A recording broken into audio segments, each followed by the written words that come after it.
عمومی طور پہ جب ولی کا ذکر آئے تو اس کے ساتھ کرامت کا تصور ساتھ جڑا ہوا ہوتا ہے، لیکن یہ بات ذہن میں رکھیں کہ یہ ولی کو اللہ کی طرف سے دیا گیا اعزاز تو ہے، لیکن یہ ولی کی علامات سے نہیں ہے۔ یعنی ولی کے لیے جو شرطیں ہیں، جو نصاب ہے، وہ ایمان اور تقوی ہے۔ اگر کسی کے اندر یہ دو خوبیاں پائی جائیں اور وہ کمال درجے کی موجود ہوں لیکن کرامت آپ تک نہ پہنچے یا ظہوری نہ ہو ساری زندگی، تو اس کے ولی ہونے میں شک نہیں۔ اور ایک شخص کے اندر آپ کرامت دیکھیں لیکن یہ دو خوبیاں نہ پائی جائیں تو اس کو ہم کرامت ہی قرار نہیں دے سکتے، وہ استدراج ہو۔ ہر وہ خرق عادت عمل جو بغیر کسی شخص سے ظاہر ہو اور ہو خرق عادت ما فوق الفطرت چیز، تو اس کو قدرت الہیہ کہیں۔ اور اگر وہ نبی کے ہاتھوں سے اعلان نبوت سے پہلے صادر ہو جائے تو اسے ارہاس کہا جاتا ہے، اعلان نبوت کے بعد ظاہر ہو تو اسے معجزہ کہا جاتا ہے، اور وہی چیز کسی ولی کے ہاتھ سے ظاہر ہو تو اسے کرامت کہا جاتا ہے، اور اگر کسی عام بندہ مومن کے ہاتھوں سے ظہور پذیر ہو تو اسے معونت کہا جاتا ہے، اور اگر وہی کام کسی کافر سے یا کسی فاسق و فاجر کے ہاتھوں سے ظاہر ہو تو اسے استدراج کہا جاتا ہے۔ اس طرح دجال کے ہاتھوں سے قرب قیامت میں ہوگا کہ وہ مارے گا بھی اور زندہ مارے گا۔ اب استدراج میں اور کرامت میں فرق کرنا یہ عام آدمی کے بس کا روگ نہیں ہے، وہ کیسے کرے؟ تو اس کے لیے سادہ کلیہ یہ ہے کہ ایمان اور تقوی کی شرط کے ساتھ اس چیز کو کرامت کہا جائے گا، اور اگر یہ دونوں شرطیں نہیں پائی جا رہی تو وہ پھر استدراج ہوگا۔ تو اس لیے ولی کو پہچاننے کے لیے کرامت معیار ہی نہیں ہوتا، کرامت نصاب ہی نہیں ہوتا۔ ولی کو پہچاننے کے لیے ایمان اور تقوی۔ اگر کرامت کو معیار بنا لیں گے تو پھر استدراج والے کو بھی ولی مانا۔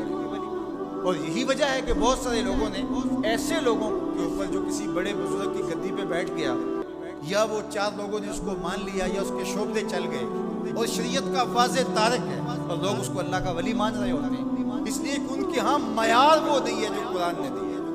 قرآن نے دی الذین آمنوا وکانوا یتقون، اور کرامت معیار نہیں ہے، وہ ایک ثمرہ ہے۔ اس ثمرے کو پہچانا جائے گا اس اصل نصاب کے بعد۔ اس کو صرف ایک مثال سے سمجھاتا ہوں۔ حضرت داتا گنج بخش علی حجویری علیہ الرحمہ نے کشف المعجوب میں یہ واقعہ لکھا ہے۔ کہتے ہیں کہ شیخ علی الخواص ایک بہت بڑے بزرگ تھے، وہ سفر پہ جا رہے تھے اور صاحب حال تھے، با کمال تھے، واقعتاً اللہ کے ولی تھے۔ ایک شخص آیا اور ہانپتا کامتا ان کے پاس آ کے رکا، کہا آپ شیخ علی الخواص ہیں؟ فرمایا ہاں۔ تو کہا کہ میں لمبا سفر کر کے آیا ہوں اور آپ کی صحبت میں کچھ دن گزارنا چاہتا ہوں، تو آپ مجھے اپنی صحبت کے شرف سے محروم نہ کیجیے۔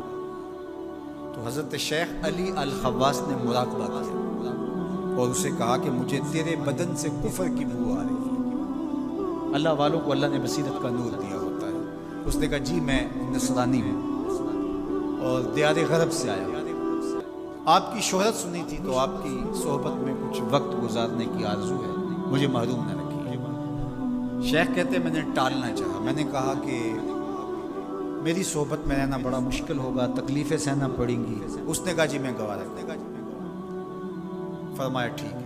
کہا کہ میں چلتا گیا اور وہ بھی میرے ساتھ تھا۔ 8 دن گزر گئے، کبھی کھانا ملتا، کبھی 2 لقمے لے لیتے، کبھی پانی پی کے گزر اوقات ہوتی، کبھی گھاس کھا لیتے۔ ایک دن اس کا وجود کپ کپا رہا تھا بھوک کی شدت کی وجہ سے۔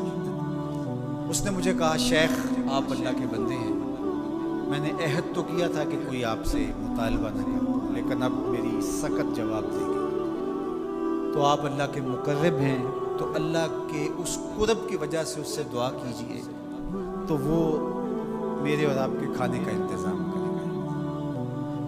کہتے ہیں کہ میں اس کی حالت کو دیکھ کر کے سجدہ ریز ہو گیا اور اللہ کی بارگاہ میں نے یہ دعا کی مالک اس کافر کے سامنے رسوا نہ کرے۔